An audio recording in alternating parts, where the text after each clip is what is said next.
Hello అండి, ఎలా ఉన్నారు అందరూ? Welcome back to our channel. చిన్ని కృష్ణుడు ఎంత అందంగా ఉన్నాడో చూడండి. ఈ ఇయర్ మేము భోగి పండగ ముందు రోజు చిన్ని కృష్ణుడిని అయితే తీసుకొచ్చుకున్నాము. భోగి పళ్ళు పిల్లలకి పోయడం కోసం. ఫస్ట్ కృష్ణుడికి పోసిన తర్వాత పిల్లలకి పోయాలి అని చెప్పారు. సరే అనేసి నేను కృష్ణుడిని అయితే తీసుకొచ్చుకున్నాను. ఈ ఇయర్ మా ఇంట్లోకి శ్రీకృష్ణుడు ఎలా వచ్చాడో నెక్స్ట్ ఇయర్ కల్లా మాకు ఒక చిన్న కృష్ణుడు పుట్టాలని మనస్ఫూర్తిగా కోరుకుంటున్నాను. ఇది మా హస్బెండ్ యొక్క ఆశ అన్నమాట. నాకు ఇద్దరు పాపలు ఉన్నారు, చాలే అని చెప్పాను. సరే ఇంకా ఆయన కోరిక, తన తర్వాత తన కొడుకు ఉండాలి అనేసి.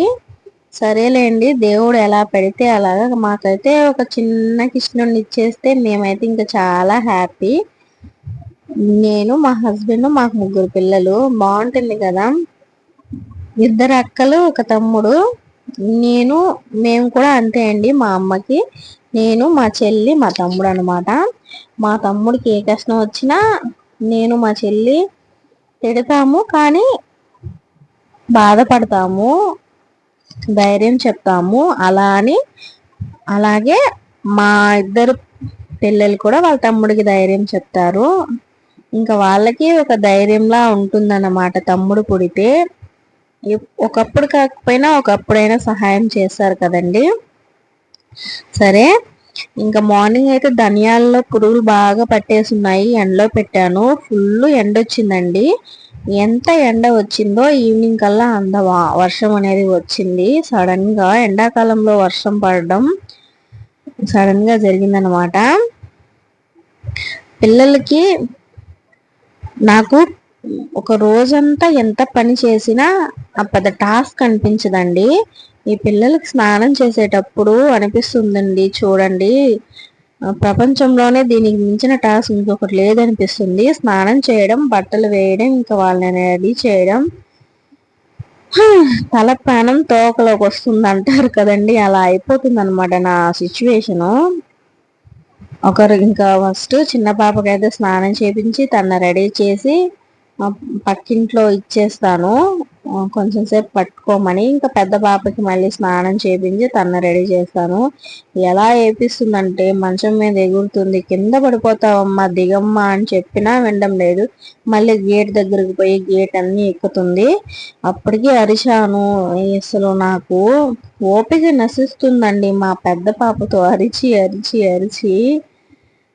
ఇంకా అరుస్తాను, లేకపోతే కొడతాను. ఈ రెండిట్లో ఏదో ఒకటి జరగాలి. అరిస్తే నా గొంతు పోతుంది, కొడితే దానికి దెబ్బ తగిలి తను ఏడుస్తుంది. ఏం చేయమంటారండి చెప్పండి? ఎన్ని చెప్పినా వినడం లేదు, మొండి మారం చేస్తుంది అసలు. అలాగని కొట్టకుండా ఉన్నా సరే వాళ్ళు ఇంకా మొండిగా తయారవుతారు. ఎక్కువ కొట్టకూడదు అంటారు, అలాగని ఎక్కువ మారం చేయకూడదు అని చెప్తున్నారు. సరేలే అండి, ఈ కాలం పిల్లలు అందరూ అలానే తయారైనారు, మొండిగా. ఇంక మొత్తం మా హస్బెండ్ చల్లమే అనమాట. ఇంకోటి ఏంటంటే, మొన్న 2 days నుంచి వేరొక సైకిల్ వెనకాల పరిగెత్తుంది. అది మా హస్బెండ్కి తెలియదు. నేను క్యాజువల్గా అలా చెప్పాను. ఏం చేస్తుంది పాప అంటే, ముందింటి అమ్మాయిలు సైకిల్ దొక్కుతున్నారు, వాళ్ళ వెనకాల పరిగిస్తుంది అంటే, నేను చెప్పిన నెక్స్ట్ డేకి అంటే ఈరోజు సైకిల్ తీసుకొచ్చేసారు. చూడండి, అడగగానే అంటే తనేం సైకిల్ కావాలి డాడీ అని అడగలేదు, కానీ తన కూతురు వేరొక సైకిల్ వెనకాల పరిగిస్తుంది అని ఉద్దేశంతోనే ఆయన సైకిల్ తీసుకొచ్చారు. 2600 అంట. నేనైతే వద్దని చెప్పాను, డబ్బులు లేవండి, కానీ సిచ్యువేషన్ బాగా టైట్గా ఉంది. అయినా సరే పాపం ఆయన తీసుకొచ్చారు. ఏం చేస్తున్నారు, ఎక్కడ నుంచి తీసుకొస్తున్నారు అనేది దేవుడికి, అంటే దొంగతనాలు చేస్తారని చెప్పలేండి, కష్టం ఆయనకి. అంటే వేరొక దగ్గర అప్పు చేసి మరీ తీసుకొస్తారు. అంత ప్రేమ అన్నమాట కూతుర్లంటే. వాళ్ళకి ఏ లోటు లేకుండా చూసుకోవాలి అనేది ఆయన యొక్క ఆశ.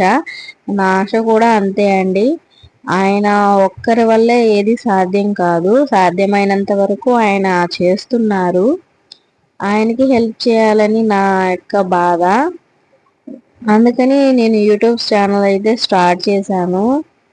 కానీ యూట్యూబ్లో సక్సెస్ రావడం లేదు. ఎన్ని వీడియోస్ పెట్టాను, అసలు టైం మానుకొని వీడియోలు తీస్తూ పిల్లల్ని చూసుకుంటూ వీడియోలు తీస్తున్నాను. చాలా మంది ఉన్నారులేండి నాలాగా, కానీ నాకెందుకు వ్యూస్ రావడం లేదు, నాకు అర్థం కావడం లేదు.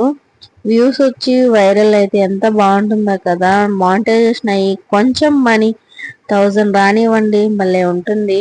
ఎప్పటికి నెరవేరుతుందో నాకు అలా సైకిల్ తొక్కేసిన తర్వాత ఈవినింగ్ అప్పుడు మా ముందింటి అబ్బాయి ఒక బర్డ్ పట్టుకొని వచ్చాడు.